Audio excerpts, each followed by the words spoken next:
അന്ധവിശ്വാസങ്ങൾക്കും ലഹരിക്കുമെതിരെ സന്ധിയില്ലാ സമരമേറ്റെടുത്ത് വനിതാ സാഹിതി സംസ്ഥാന കമ്മിറ്റിയുടെ ആഭിമുഖ്യത്തിൽ സ്ത്രീലോകം നവലോകം എന്ന ആശയം ഉയർത്തിപ്പിടിച്ചുകൊണ്ടുള്ള സാംസ്കാരിക ശില്പശാല മാർച്ച് 15-16 തീയതികളിൽ EMS അക്കാദമിയിൽ നടന്നു.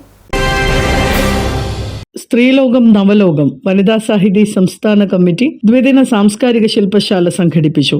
വനിതാ സാഹിതി സംസ്ഥാന കമ്മിറ്റിയുടെ ആഭിമുഖ്യത്തിൽ സ്ത്രീലോകം നവലോകം എന്ന ആശയം ഉയർത്തിപ്പിടിച്ചുകൊണ്ട് സാംസ്കാരിക ശില്പശാല തിരുവനന്തപുരം EMS അക്കാദമിയിൽ മാർച്ച് 15-16 തീയതികളിൽ സംഘടിപ്പിച്ചു. പ്രശസ്ത നാടക പ്രവർത്തകയും മികച്ച നടിക്കുള്ള സംസ്ഥാന ചലച്ചിത്ര അവാർഡ് ജേതാവുമായ ബീന ആർ ചന്ദ്രൻ ശില്പശാല ഉദ്ഘാടനം ചെയ്തു. സാംസ്കാരിക പ്രവർത്തനങ്ങൾ സ്ത്രീകൾ ഏറ്റെടുക്കേണ്ടതിന്റെ ആവശ്യം ഒരു ചലച്ചിത്ര താരം എന്ന നിലയിലെ തന്റെ അനുഭവങ്ങൾ വിവരിച്ചുകൊണ്ട് ബീന ആർ ചന്ദ്രൻ ചൂണ്ടിക്കാട്ടി. സംസ്ഥാന പ്രസിഡന്റ് VS ബിന്ദു ചടങ്ങിൽ അധ്യക്ഷത വഹിച്ചു. കേരള വനിതാ വികസന കോർപ്പറേഷൻ MD VC ബിന്ദു മുഖ്യാതിഥിയായി. വനിതാ സാഹിതി സംസ്ഥാന സെക്രട്ടറി രവിത ഹരിദാസ് ശില്പശാല പരിപ്രേക്ഷ്യം അവതരിപ്പിച്ചു. പുരോഗമന കലാസാഹിത്യ സംഘം സംസ്ഥാന പ്രസിഡന്റ് ഷാജി N കരുൺ, സംസ്ഥാന vice president professor VN Murali, Deshabhimani resident editor M Swaraj, സർവ്വവിജ്ഞാനകോശം ഡയറക്ടർ ഡോക്ടർ മ്യൂസ്മേരി ജോർജ്, പുരോഗമന കലാസാഹിത്യ സംഘം സംസ്ഥാന സംഘടനാ സെക്രട്ടറി MK മനോഹരൻ, പുകാസ ജില്ലാ സെക്രട്ടറി S രാഹുൽ എന്നിവർ സംബന്ധിച്ചു.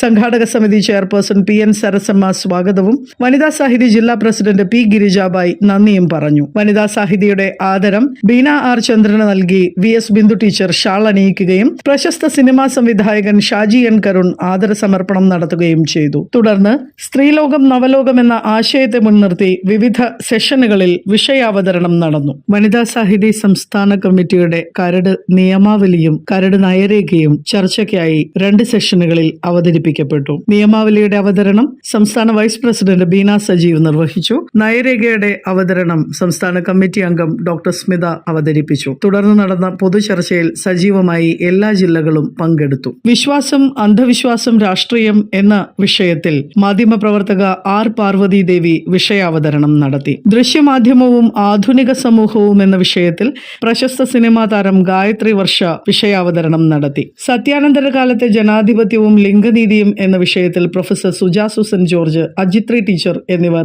സംസാരിച്ചു. കേരളം പ്രത്യക്ഷത്തിനപ്പുറം സാഹിത്യത്തിലും സംസ്കാരത്തിലും എന്ന വിഷയത്തിൽ അധികരിച്ച് ഡോക്ടർ മിനി പ്രസാദ്, ഡോക്ടർ ലേഖ നരേന്ദ്രൻ, ഷീല ടോമി എന്നിവർ വിഷയാവതരണം നടത്തി. ശനിയാഴ്ച വൈകിട്ട് 6 മണിക്ക് ആരംഭിച്ച കവിയരങ്ങ് കവിയും പ്രഭാഷകയുമായ ഡോക്ടർ R ശ്രീലത വർമ്മ ഉദ്ഘാടനം ചെയ്തു. 34 കവി സുഹൃത്തുക്കൾ കവിയരങ്ങിൽ പങ്കെടുത്തു. തുടർന്ന് നടന്ന സർഗസംഗമം സാംസ്കാരിക പ്രവർത്തകയും എഴുത്തുകാരിയുമായ CP ചിത്ര ടീച്ചർ ഉദ്ഘാടനം ചെയ്തു. വിവിധ ജില്ലകളിൽ നിന്നായി സർഗസംഗമത്തിൽ നിരവധി സർഗസൃഷ്ടികൾ ആവിഷ്കരിക്കപ്പെട്ടു. നൃത്തശില്പങ്ങളും ഏകാംഗ നാടകങ്ങളും നാടൻ പാട്ടും കഥയും കവിതയും എല്ലാമായി മോണോ ആക്റ്റും വളരെ സജീവമായ ഒരു സർഗ സന്ധ്യയൊരുക്കി എല്ലാ സ്ത്രീകളും സജീവമായി തന്നെ സർഗസംഗമത്തിൽ പങ്കെടുത്തു. നവലോക നിർമ്മിതിക്കായി അടിയന്തിരമായി അന്ധവിശ്വാസ നിരോധന നിയമം പാസാക്കണമെന്ന് വനിതാ സാഹിതി സംസ്ഥാന കമ്മിറ്റി പ്രമേയത്തിലൂടെ ആവശ്യപ്പെട്ടു. ഇതുമായി ബന്ധപ്പെട്ട് വനിതാ ദിനത്തിൽ നടത്തിയ ഒപ്പുശേഖരണം ബഹുമാനപ്പെട്ട മുഖ്യമന്ത്രിക്ക് അടുത്ത ദിവസം തന്നെ നൽകുമെന്നും അറിയിച്ചു. കുടുംബമെന്ന സ്ഥാപനത്തിൽ എല്ലാ അർത്ഥത്തിലും ജനാധിപത്യം പുലർന്നാൽ മാത്രമേ സ്ത്രീകൾക്ക് ക്രിയാത്മകമായി സമൂഹത്തിൽ ഇടപെടുന്നതിനും സർഗാത്മക പ്രവർത്തനങ്ങളിൽ ഏർപ്പെടാനും സാധിക്കുകയുള്ളൂ എന്ന് ഡോക്ടർ R ബിന്ദു അഭിപ്രായപ്പെട്ടു. സാംസ്കാരിക രംഗത്ത് ഇന്ന് അനുഭവപ്പെടുന്ന എല്ലാ പിന്തിരിപ്പൻ പ്രവണതകളെയും മറികടക്കുന്നതിന് ബോധപൂർവമായ പരിശ്രമങ്ങൾ ഓരോ സ്ത്രീകളും ഏറ്റെടുക്കണമെന്നും മന്ത്രി ആഹ്വാനം ചെയ്തു. സ്ത്രീലോകം നവലോകം എന്ന ആശയം ഉയർത്തിപ്പിടിച്ചുകൊണ്ട് EMS അക്കാദമിയിൽ സംഘടിപ്പിച്ച സാംസ്കാരിക ശില്പശാലയുടെ സമാപന സമ്മേളനം ഉദ്ഘാടനം ചെയ്തുകൊണ്ടാണ് ഡോക്ടർ R ബിന്ദു സംസാരിച്ചത്. Knowledge mission director PS Sreekala, സാക്ഷരതാ mission director doctor AG Oleena, ശില്പശാലയുടെ സംഘാടക സമിതി ചെയർപേഴ്സൺ PN സരസമ്മ, വനിതാ സാഹിതി സംസ്ഥാന വൈസ് പ്രസിഡന്റ് VC ദമ്മാൾ എന്നിവർ ആശംസകൾ അർപ്പിച്ചുകൊണ്ട് സംസാരിച്ചു. സംസ്ഥാന ട്രഷറർ ലതിക KK 2 ദിവസങ്ങളിലായി നടന്ന ശില്പശാലയെ അവലോകനം ചെയ്ത് സംസാരിച്ചു. സംസ്ഥാന സെക്രട്ടറി രവിത ഹരിദാസ് ശില്പശാലയിൽ ക്രോഡീകരിച്ച ആശയങ്ങളിൽ ഊന്നിക്കൊണ്ട് ഭാവി പ്രവർത്തനങ്ങൾ